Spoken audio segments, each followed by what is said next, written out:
My mission is simple, to make you money. I'm here to level the playing field for all investors. There's always a bull market somewhere, and I promise to help you find it. Mad Money starts now.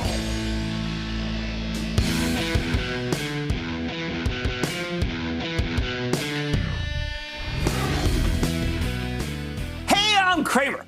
Welcome to Mad Money. Welcome to a West Coast Cramerica takeover. Other people want to make friends. I'm just trying to make you some money. My job is not just to entertain, but to educate, teach you, and put it in context. So call me at 1-800-743-CNBC or tweet me at Jim Cramer.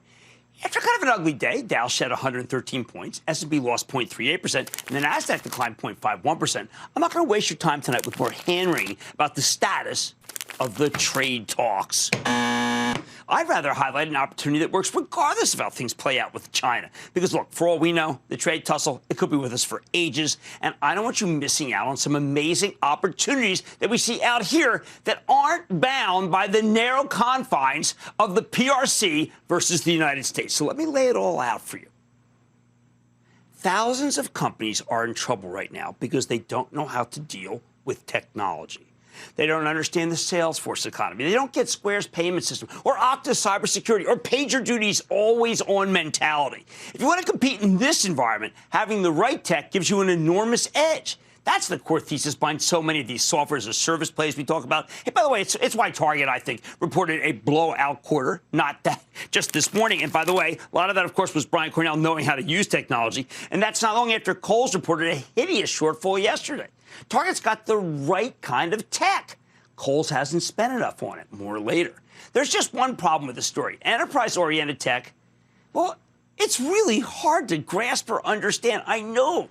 You talk to me about it. I know. I see the emails. Most enterprises struggle with it, too. If you never need to directly interact with these services at work, it sure is tough to get your head around them as an investor. Now, you go to the mall and see how Salesforce's customer relations management software is selling? No, you don't see it. It's behind the scenes. And that's why I want to explain what makes these companies so necessary. The chief reason is that nearly every company on earth, every enterprise, large or small, that's more than a couple of years old has the wrong system.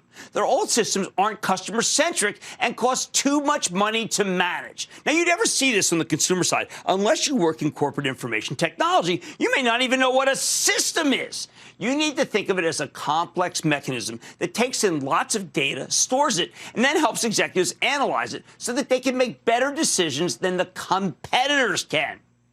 All right, look, for most of my life, companies stored their data by hand. They dealt with customers who came to them. Then we got computers and smarter businesses started storing data on their own machines. Now, in recent years, that's changed. These days, companies recognize that that having your own server farm, it's not efficient. They'd rather take all of that data and store it in the cloud. The same cloud you interact with when you stream a movie from Netflix or buy something on Amazon. Now, here's the big problem. The systems at most companies simply aren't built for that kind of cloud configuration. Their legacy setups were built for customers who didn't seem to care about speed or customer service, probably because they just assumed every interaction would be terrible anyway. Kids these days don't even remember what it was like to be left on hold or to navigate a website that took an eternity to load. These systems were meant to handle maybe thousands of people, not hundreds of thousands, let alone millions. To compete in this era, businesses need to upgrade their systems, but that's expensive, and it's a huge pain in the neck. It's also necessary. I want you to look at Lowe's versus Home Depot. Lowe's streamed higher today because CEO Marvin Ellison has been working behind the scenes to install more robust systems that can handle millions of customer interactions. If your website doesn't run smoothly, you're losing a lot of business. Lowe's understands that now.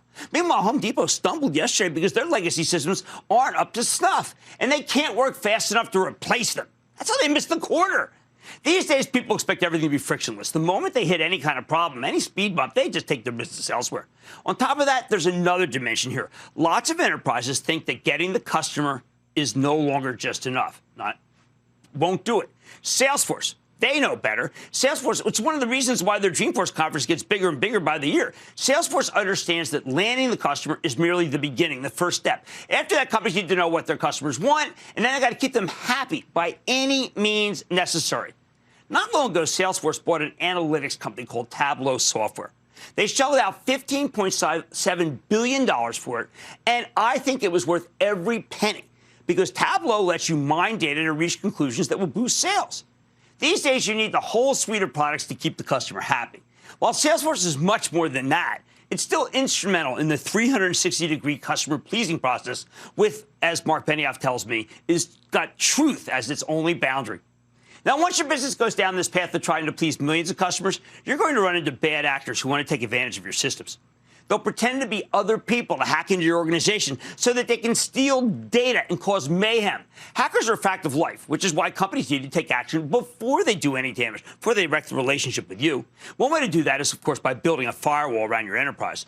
But you also want to know exactly who everyone is. And that's what Okta's all about. They handle your login and verification info, both inside and outside the enterprise, with outfits like Albertsons, 34 million customers, MOB.com, relying on their identification systems to work every day. While that may not sound exciting at all, Okta is essential to so many companies in the Fortune 500, which explains why its stock has more than doubled since the beginning of the year. Explains why I'm talking about it.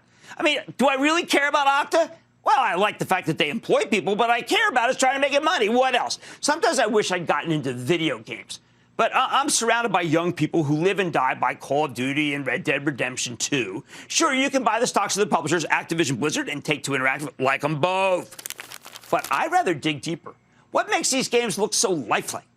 Why is everything in them so realistic? Well, that's NVIDIA, NVIDIA's graphics processors. Of course, their chips also let you run simulations, millions of them, that can be used to manage driverless cars that otherwise might be smashing into pedestrians. You can't really know NVIDIA, though, unless you interacting with something they're involved in. And even then, you might not realize it's them, because in many cases, they're hidden. I'm trying to change that. I want NVIDIA's CEO, Jensen Huang, to be a household name in your home. Why?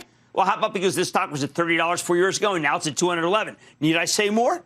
Final point. These technology companies are force multipliers. I'm a small business owner at heart, like my dad.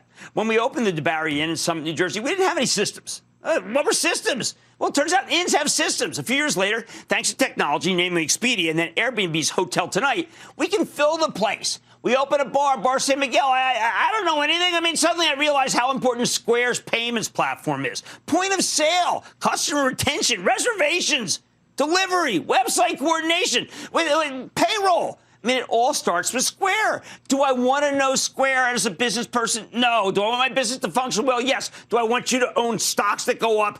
That's what this show's about. Once upon a time, none of this stuff that I just mentioned existed. And there were no trade shows for it, nothing. Big companies had computers. The rest of us had pen, paper, maybe a calculator if we were lucky. Now we all have access to the same technology, right down to the look and feel of our websites. The bottom line, America used to be a manufacturing nation that made things and sent them overseas. Now we're an asset-light nation that sells things. Or to put it another way, for most of my career, the stock symbol PD belonged to Phelps Dodge, the largest copper producer. It doesn't belong to Phelps Dodge anymore. Now it belongs to PagerDuty, a company that monitors the performance of your web presence, and we're going to hear more from them later tonight. There's a reason why the stocks of almost all of these companies roared today. Their wares were on display at Dreamforce, and the wares of many like them. And you can see they will do well with or without a trade war conclusion. Let's go to, Dave in Illinois. Dave! Dr. Cramer! Jim, to you and your staff, thanks for your dedication, time, and effort for bringing us insightful and relevant interviews from Dreamforce. Your viewers appreciate it so very much. Thank you, Dave. How can I help? Jim, earlier today, Alibaba completed a secondary stock offering of 500 million shares on the Hong Kong Stock Exchange, raising $11 billion. In its 2014 IPO on the New York Stock Exchange, Baba raised $25 billion, becoming the largest on record. Since then, the stock price of China's largest e-commerce company has appreciated 173%. Right. Today's secondary offering amounts to between a 2 and 3% share dilution. Some analysts anticipate that this new Asian offering could actually lift the share price instead of diluting it. So, Jim, how do you see this magic carpet ride resolving itself? Dave, it's a steppable situation. I definitely believe that the stock is going to do well after this offering. I think it is good news. It is the only stock in the People's Republic that I am recommending on Mad Money.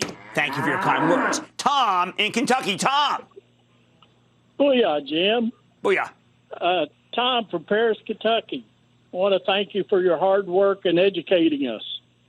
Thank you. In light of the Xerox rejected bid for Hewlett-Packard, will they make additional bids?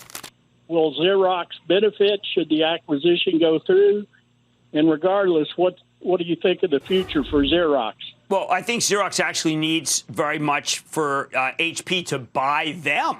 And I don't think HP wants to do that. That means Xerox could be vulnerable, maybe for about as much as 10 to 15%. I don't think that there's going to be a way to be able to coerce HP into buying Xerox. So I'm not a buyer at these levels. Let's go to Ken in Georgia. Ken. Hey, Jim. I sold half of my Ollie's bargain outlet in the low 90s for 150% gain and got back my basis. Well done. Currently down roughly 35% from its high, and I'd still like the off-price retail space. Ollie's last earnings call had what I believe to be a short-term setback. I was wondering if it was time to go back to the well. You know, it was a setback. It was surprising. Candidly, it was surprising. But I don't think it's such a bad level to be involved in here. It's just that after TJX just reported an amazing quarter, I think you got to go with the best in show. And right now, that is TJX, with second being Burlington. All right, it's a whole new world, one that gives us all equal power. We are now an asset-light nation, and we sell a lot of things. On Mad Money tonight, last year I named Okta a cloud prince, but does it still hold the crown? I'm finding out whether the company could be worth eyeing here. Then after a busy stretch of earnings for the retailers, some good, some bad, I'm breaking down what differentiates the winners and the losers in the space. And earlier this year, Salesforce bought Tableau for nearly $16 billion. How is that company faring within the Salesforce universe? I'm going to talk to the CEO, so stay with Cramer. Don't miss a second of Mad Money. Follow @JimCramer on Twitter. Have a question? Tweet Cramer. #MadTweets. Send Jim an email to madmoney@cnbc.com or give us a call at 1-800-743-CNBC. Miss something? Head to madmoney.cnbc.com.